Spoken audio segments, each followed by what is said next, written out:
Bonjour, bienvenue sur Un toit pour tous, l'émission qui parle des migrants et du logement. Aujourd'hui, nous allons vous parler du logement. Alors Thibaut, tout d'abord, peux-tu nous dire ce qu'est un sans-abri? Alors un sans-abri est une personne qui n'a pas de logement et ne peut pas en obtenir un seul et est donc placée en centre d'accueil. Tout d'abord, avant de commencer l'introduction des premiers reportages, nous allons vous expliquer en quoi consistent les différents centres. Alors il existe l'accueil de jour, l'accueil de nuit et la maison d'accueil. Thibaut, peux-tu nous éclairer un peu là-dessus? Un accueil de jour est un lieu où les gens peuvent se rendre en journée pour obtenir différents besoins, différentes aides, telles qu'une aide sociale ou aussi se reposer, mais cela n'est disponible qu'en journée. L'accueil de nuit, lui, par contre, est un accueil qui est aussi destiné aux personnes en précarité, mais qui n'est ouvert que la nuit, donc peut permettre aux personnes de dormir ou de se réchauffer. Et pour finir, une maison d'accueil est un accompagnement à différents niveaux pour les personnes fragilisées, psychologiques, juridiques et sociales. L'émission sera divisée en 5 reportages. Tout d'abord, nous aurons Jeanne qui nous expliquera la source. Ensuite, nous aurons Johan qui nous parlera de l'abri de nuit de Namur. Gaëlle, elle, parlera de Trois Portes.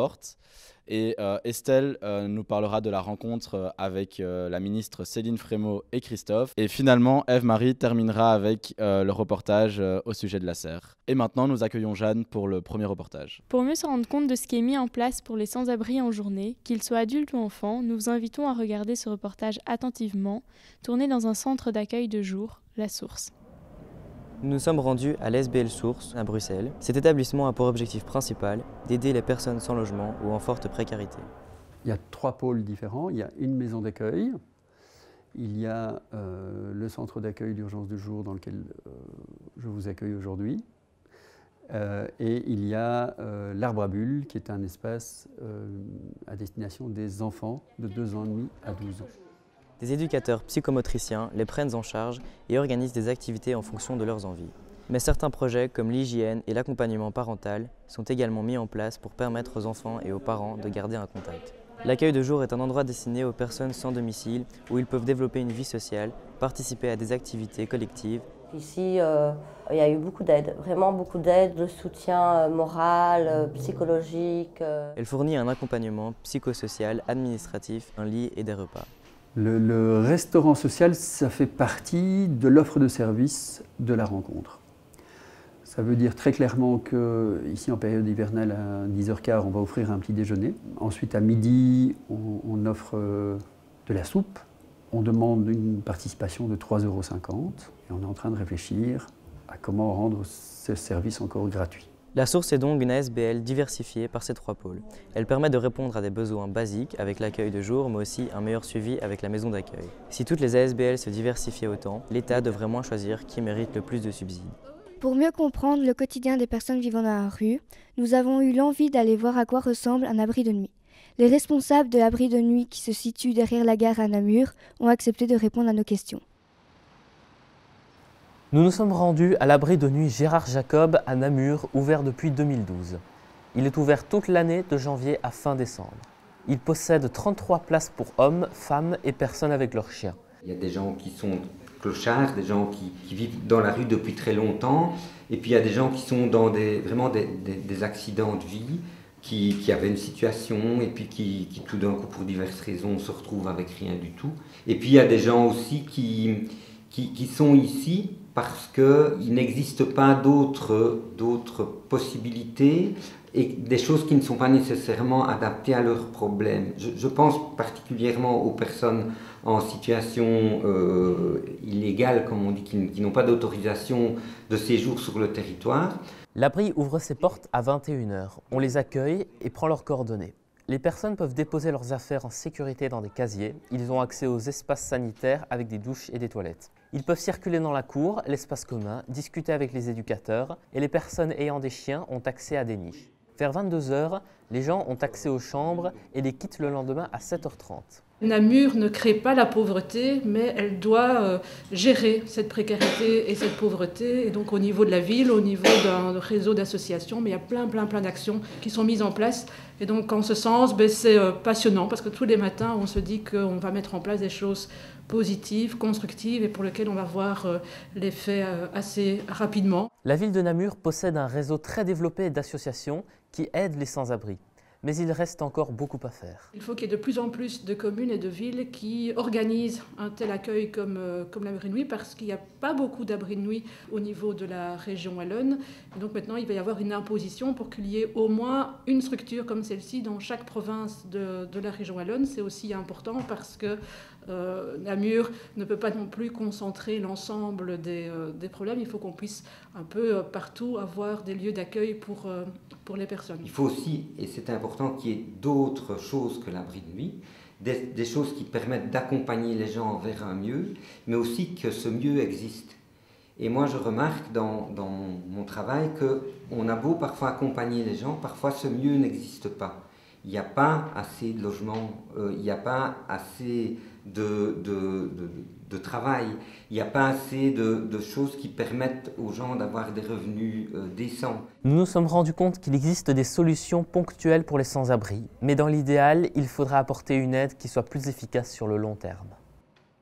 Nous avons voulu découvrir les services d'aide aux sans-abri. À Namur, il existe plusieurs structures d'accueil. La SBL Les Trois Portes est la plus grande, nous avons été à leur rencontre. Nous sommes allés à Namur pour découvrir l'association Les Trois Portes. Les Trois Portes, c'est 3 lieux, avec un toit pour héberger les hommes, l'Arche d'Alliance pour les femmes et la volière qui accueille les enfants des femmes hébergées et les enfants de la ville. Madeleine et Thomas nous ont expliqué les spécificités de l'association. Nous sommes ici au service d'accompagnement post-hébergement des Trois Portes. Les Trois Portes, c'est une grosse ASBL namuroise qui héberge et qui accompagne des personnes précarisées. En fait, ce sont des personnes qui, à un moment donné, n'ont plus de logement pour des raisons diverses et qui donc ont besoin d'un toit. C'est réservé aux personnes qui ont été hébergées dans les maisons d'accueil, soit la nôtre, soit d'autres maisons du Namurois et même de tout l'arrondissement. C'est un accompagnement totalement à la demande. Quand la personne est en maison d'accueil, les référents en maison d'accueil discutent avec la personne de la possibilité d'être accompagnée ici à sa sortie, une fois qu'elle est en logement. Et à ce moment-là, si la personne est demandeuse, on fixe un entretien avec son assistant social référent de la maison d'accueil et 2 assistants sociaux de chez nous. À partir du moment où la personne n'est plus demandeuse de cet accompagnement-là, on peut effectivement plus travailler avec elle. Donc effectivement, des fois, la mission de ce service, c'est de maintenir tout simplement les personnes en logement sans spécialement les projeter dans des choses sur lesquelles ils n'ont peut-être pas spécialement les capacités d'y arriver. Puis nous avons été voir un service de stabilisation qui offre un toit à des gens qui ont décidé d'arrêter de vivre en rue. Joaquino et Patricia nous ont présenté le service et ses différences avec une maison d'accueil. Nous sommes dans un des services de la SBL Les Trois Portes qui est le service de stabilisation pour personnes qui ont vécu à la rue. On a voulu l'ouvrir pour répondre à des besoins particuliers qui correspondaient à ces personnes qui ne trouvaient plus de place dans une maison d'accueil. Elles ont ici le temps. Il n'y a pas de contrainte de durée pour permettre aux personnes de vraiment s'installer ici comme si c'était un logement. Et c'est important de pouvoir à ce moment-là entrer dans des trajets de soins. Les personnes qui le souhaitent sont accompagnées à vie. Il y a aussi toute la sécurisation administrative, financière, comme dans une maison d'accueil. Ils réapprennent les choses basiques du quotidien et à vivre en communauté. Et surtout, quand ils viennent chez nous, en fait, leur objectif, c'est d'arrêter leur vie d'errance. S'ils le souhaitent, ils peuvent entreprendre des projets personnels. Les personnes ici fonctionnent vraiment en fonction de leur propre désirs, souhaits, situations. Il existe à Namur plusieurs associations pour les personnes précarisées pour répondre à leurs différents besoins. Jusqu'à présent, nous avons entendu des personnes et des associations qui aident les sans-abri. C'est pourquoi nous avons voulu entendre un sans domicile fixe. Christophe est un sans-abri qui a accepté de répondre à nos questions. Je m'appelle Ous Christophe, je suis sans domicile fixe. En fait. Je suis jardinier à la base. J'ai travaillé pour une société et pour un indépendant. Et là maintenant, je suis sans emploi en fait. Vous avez été viré ou vous avez... Non, la société a fait faillite. Ouais, fait faillite en fait. La nuit, je dors pas. Non, je dors pas du tout. Ça fait 4 jours que j'ai pas dormi, 4-5 jours, un peu plus même. Je compte même plus les nuits que je dors ou je dors pas. Là, cette nuit, j'ai passé la nuit aux urgences, quoi, à Saint-Pierre, tu vois. Il y a le chauffage, il y en a plein qui passent la nuit là, quoi. Et à 5h, 5h30, je m'en vais. Et des fois, je suis au café, je prends un café, je connais la serveuse, alors je peux me poser là. J'ai la TV, il y a la musique. Franchement, moi j'ai été dans des centres de jour et il y a moyen de mieux faire. Franchement, c'est déjà pas mal hein, qu'ils ont un endroit pour s'asseoir, où ils peuvent prendre un café, mais il y a moyen de vraiment mieux faire. Avoir des locaux plus grands, une cuisine, on va dire, normale, pas des petits trucs, leur donner un repas à table. Je sais pas, demander des dons au magasin, il y a un match, il y a un Deleuze, pourquoi ils font pas la demande? Pour avoir, je sais pas moi, ils ont un frigo, un congélateur, ils ont une cuisine derrière, le gaz est coupé. Tu vois, il y a moyen de faire mieux. Mon message personnel, moi je dirais de ne pas tomber dans le panneau, continuer un maximum vos études, parce que franchement, une seule erreur, ta vie peut basculer du jour au lendemain. Du jour au lendemain. Et pour remonter la pente, je peux te dire que tu galères. Parce que les organismes sociaux, on a le CPS et tout ça, on a des assistants. Mais tu cours de gauche à droite, de gauche à droite. Et une fois que tu perds ton logement, pour avoir un logement de nos jours, il faut y aller. Ben, Madame la ministre, si c'est possible d'avoir un petit appartement social, ce serait le bienvenu, franchement. Pas dans le privé, mais dans le social, un petit loyer, quoi. Il y a moyen de joindre les deux bouts à la fin du mois, quoi. Nous avons également été à la rencontre de Céline Frémaux, ministre bruxelloise du logement, de la qualité de vie et de l'aide aux personnes. Elle a accepté de nous expliquer son action politique. Quand je suis arrivée, j'ai effectivement pris le temps de regarder tout ce qui pouvait exister en dehors de Bruxelles pour me renseigner sur les dispositifs existants, comment est-ce qu'on traitait la question du sans-abrisme, et me rendre compte que la situation à Bruxelles était une situation assez passéiste, qu'il y avait un acteur social qui s'occupait de l'urgence et qui occupait pratiquement tout le terrain sur le plan en tout cas des subsides.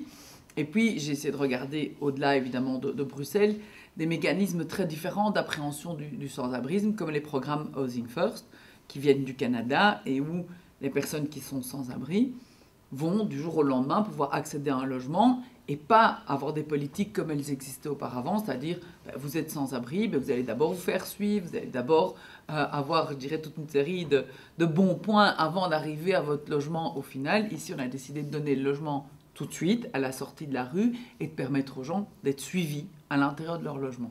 Donc il y a tous des publics cibles sur lesquels j'ai pu travailler et c'est important parce que les femmes victimes de violences conjugales, c'est très souvent elles qui se retrouvent à la rue. Et donc justement avec la casquette logement et la casquette action sociale, j'ai pu mettre des opérateurs ensemble, en l'occurrence le Centre de prévention des violences conjugales qui est une association qui était en action sociale et le Fonds du logement pour acheter un bâtiment et créer une deuxième maison d'accueil au niveau de Bruxelles. Donc nous on voulait vraiment avancer par rapport à ça pour que les choses soient les plus adaptées en fait au trajet du sans-abrisme. Moi, mon devoir, c'est de mettre en place tout un cadre aujourd'hui et puis voilà, d'être attentif au secteur associatif parce qu'il bosse beaucoup. Parmi les nombreuses initiatives citoyennes que l'on peut observer en Belgique, l'ASBL Comuna a pour but d'aménager des espaces urbains inoccupés. Une partie de ces bâtiments sont utilisés pour le logement, tandis qu'une autre partie sont mises à disposition pour de nouvelles associations. C'est un endroit chaleureux qui crée des liens sociaux. C'est important de parler de cette association car elle propose une solution aux problèmes de logement. Nous nous sommes rendus près de la place Faget, à la serre tenue par l'ASBL Comuna. Créé en 2013, ce projet a pour but de réaffecter des espaces vides pour y insérer des projets citoyens à impact social positif. Nous avons été à la rencontre de Maxime, un des membres fondateurs de l'ASBL Comuna. L'idée, c'est de partir d'un constat qu'il y a beaucoup de bâtiments qui sont vides. Donc on dit 15 à 30 000 unités de logement qui sont vides, 1,5 million de mètres carrés de surface de bureaux qui sont vides aussi. L'idée, c'est de convaincre les propriétaires de mettre ces espaces à disposition. Pour ça, on met en avant des arguments globalement d'ordre économique. Le propriétaire, il économise. Et donc, notre boulot à partir de ce moment-là, on a un contrat d'occupation temporaire de l'espace. Et à partir de ce moment-là, nous, on va pouvoir mettre à disposition ces espaces pour d'autres collectifs. Par exemple, la serre, un des lieux qui a été réaménagé par Comuna, soutient 3 collectifs de cuisine. La serre propose cet espace à des associations aux projets sociaux. Zazou, un membre de l'association Unit, a accepté de nous expliquer son projet. L'idée, c'est de créer des solutions de réinsertion sociale sur mesure pour des personnes sans abri, en impliquant des citoyens et des acteurs de terrain qui sont déjà impliqués dans le sans-abrisme à Bruxelles, et créer plus de synergie entre tous les acteurs terrain qui existent déjà. Mais à plus long terme, et quand on sera plus grand et qu'on aura plus de bénéficiaires, l'idée, c'est justement d'avoir toute une base de données des personnes citoyennes qui sont prêtes à donner de leur temps et de leurs compétences, et de les matcher avec les besoins sans-abri, des personnes sans abri. La Comuna cherche vraiment à rassembler des gens qui n'ont rien à faire ensemble en proposant des activités dans des lieux vides pour créer des synergies et plus de solidarité. Et nous avons la chance d'accueillir Mme Christine Van Essen, directrice de la Fédération des maisons d'accueil et des services d'aide aux sans-abri, ainsi que Mme Jacqueline Maune, administratrice de l'ASBL Solidarité Logement. Bonjour, vous travaillez toutes les deux dans le milieu de l'aide au logement. Pourriez-vous vous présenter et présenter votre association ? Bonjour, je m'appelle Christine Vanessen, je suis directrice de l'AMA. L'AMA, c'est la Fédération des maisons d'accueil et des services d'aide aux sans-abri. Et l'AMA rassemble plus de 80 services à Bruxelles et en Wallonie. Et notre mission est de les représenter, de défendre leurs intérêts auprès des responsables politiques. Bonjour, alors moi je m'appelle Jacqueline Maune et je suis administratrice de Solidarité Logement. C'est une ASBL qui a été créée en 2009 par un groupe de citoyens en fait, de la société civile suite au constat du mal logement, principalement à Bruxelles, mais aussi en Wallonie, puisqu'on travaille en communauté française partout. Et donc, on essaie d'améliorer un peu les conditions de vie d'un public très précarisé, qui sont un public de femmes seules ou avec des enfants, ou des jeunes de 18 à 25 ans. Vos organismes se trouvent dans le secteur privé pour Solidarité Logement et dans le secteur public pour AMA. Les deux associations ont-elles un fonctionnement, des objectifs ou une capacité d'action similaire ? Je pense pas, on est très différents. Solidarité Logement fonctionne uniquement avec des dons de privés ou de sociétés éventuellement, et avec des bénévoles. Donc nous, on n'a pas de personnel de subsidié, voilà. Et nos missions, donc, c'est essentiellement donner de l'argent pour construire soit des projets immobiliers, soit aider des associations qui améliorent les conditions dans lesquelles le public précarisé vit ou des appartements. Voilà, donc c'est essentiellement ça, les missions de Solidarité Logement. Et quant à l'AMA, donc nous on rassemble des services qui proposent de l'hébergement et de l'accompagnement à des personnes sans abri ou mal logées. Et ces services sont effectivement pour la plupart subventionnés par des subventions publiques. Donc ils remplissent des critères d'agrément qui leur permettent de répondre à des objectifs, à des missions, et en contrepartie, ils reçoivent des subventions. Ces subventions leur permettent effectivement de pouvoir engager des travailleurs et de pouvoir financer des frais de fonctionnement. Là où nos services sont complémentaires, c'est que les subventions publiques sont souvent insuffisantes. Nous avons des services qui proposent des projets qui sont inexistants, qui sont novateurs. Ce sont des nouveaux projets. Et ces projets, s'ils ne répondent pas à des réglementations, s'ils ne répondent pas à des demandes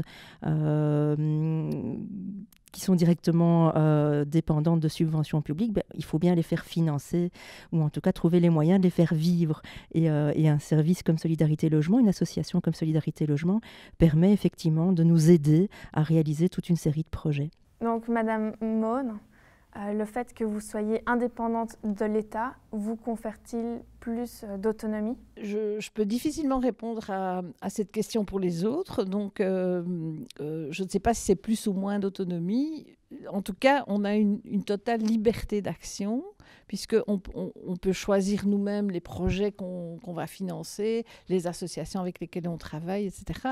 Et on n'a aucun rapport à rendre, il n'y a personne qui vient vérifier nos comptes, etc. Enfin, sauf légalement, quand il s'agit d'ASBL, on doit quand même rentrer des comptes en fin d'année. Mais donc, on a une liberté d'action et notre autonomie, parce que je fais quand même la différence entre autonomie et liberté. Notre autonomie, elle va jusqu'à ce que nos moyens soient épuisés. Donc évidemment, une fois qu'on n'a plus de sous, on ne peut plus rentrer dans des nouveaux projets. Voilà. Et par rapport aux services qui viennent en aide aux personnes sans abri, comme ils sont subventionnés, ils répondent à des critères, ils répondent à des missions qui elles-mêmes sont définies par des textes réglementaires. Donc quelque part, ils ne sont pas autonomes puisqu'ils doivent rentrer dans des critères de reconnaissance pour être subventionnés. Néanmoins, chaque service a développé son propre projet. Il s'adresse à des publics spécifiques. C'est comme ça qu'on retrouve des services qui proposent des hébergements de courte durée ou des services qui proposent des hébergements de longue durée ou des services qui vont proposer un accompagnement uniquement à des femmes ou d'autres services uniquement à des hommes ou d'autres encore à des familles. Donc même si ces services sont effectivement liés à une réglementation, ils ont quand même une certaine liberté d'organiser leur mission, d'organiser le quotidien, d'organiser le travail pour être au plus près du besoin, au plus près des demandes des personnes sans abri qu'ils accompagnent tous les jours. Au travers de vos actions, quels conseils établissez-vous sur les sans-abri en Belgique? Alors nous, en tant qu'association bénévole et citoyen, je pense qu'on peut dire quand même que la pauvreté a augmenté en Belgique, on le voit autour de nous, on le constate aussi dans les demandes qu'on a chez Solidarité Logement. Donc on a de plus en plus de demandes d'associations pour des projets qui tournent autour du logement, mais aussi des demandes, par exemple, pour aménager une cuisine, pour améliorer l'état du logement dans certains cas.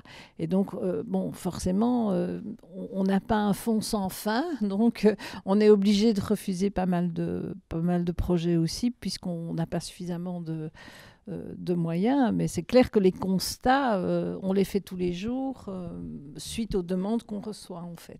Mais Christine va pouvoir en dire plus. Oui, et malheureusement, le constat que tout le monde partage, c'est qu'on constate une augmentation du nombre de personnes sans abri et mal logées, à Bruxelles en particulier, mais c'est valable partout en Belgique. Et ça s'explique par beaucoup de phénomènes. Il y a une augmentation de la pauvreté, il y a un accès et un maintien dans un logement qui est de plus en plus difficile. Les loyers sont trop chers, trop élevés, la qualité des logements reste pour certains logements quand même très faible. Et donc c'est vrai que nous on constate dans nos services une augmentation du nombre de demandes d'hébergement ou d'accompagnement. Malheureusement, les services d'aide aux personnes sans abri ne sont pas extensibles, et donc un peu comme pour Solidarité Logement, à certains moments on est obligé de refuser des aides, on est obligé de refuser des hébergements, et donc malheureusement il y a encore des personnes qui sont en rue tous les soirs. Ici on essaye de créer de nouveaux projets, on essaye de créer de nouvelles structures d'accompagnement. Ce qu'on constate, c'est qu'elles sont remplies tout de suite. Et malgré tout, il y a encore des sans-abri en rue. Donc ça reste quelque chose de très difficile.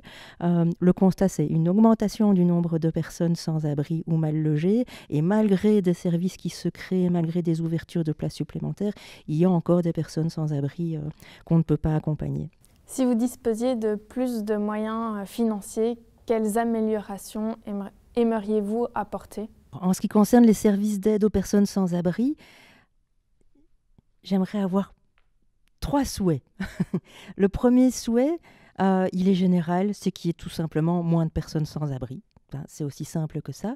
Le deuxième souhait, et ça c'est vraiment pour les services d'aide aux personnes sans abri, c'est que les moyens financiers actuellement accordés à ces services sont insuffisants. Nous n'avons pas suffisamment de personnel, nous n'avons pas suffisamment de travailleurs sociaux pour accompagner toutes ces personnes. Et donc on aimerait avoir davantage de subventions pour pouvoir accompagner plus de personnes. Et enfin, le troisième souhait, en fait c'est un peu en lien avec le premier. Donc quand je disais avoir moins de personnes sans abri, le troisième souhait c'est pouvoir tout mettre en œuvre pour que ces personnes sans abri ne soient plus sans abri. Donc avoir plus de logements abordables pour toute la population, des plus jeunes aux plus âgés, pour éviter que ces personnes n'arrivent dans notre secteur de l'aide aux sans-abri. Alors moi, d'abord, ce serait évidemment de pouvoir supprimer le sans-abrisme partout en Belgique. Ce serait vraiment, pour moi, ce serait possible. Je pense que ce n'est pas que lié à l'argent.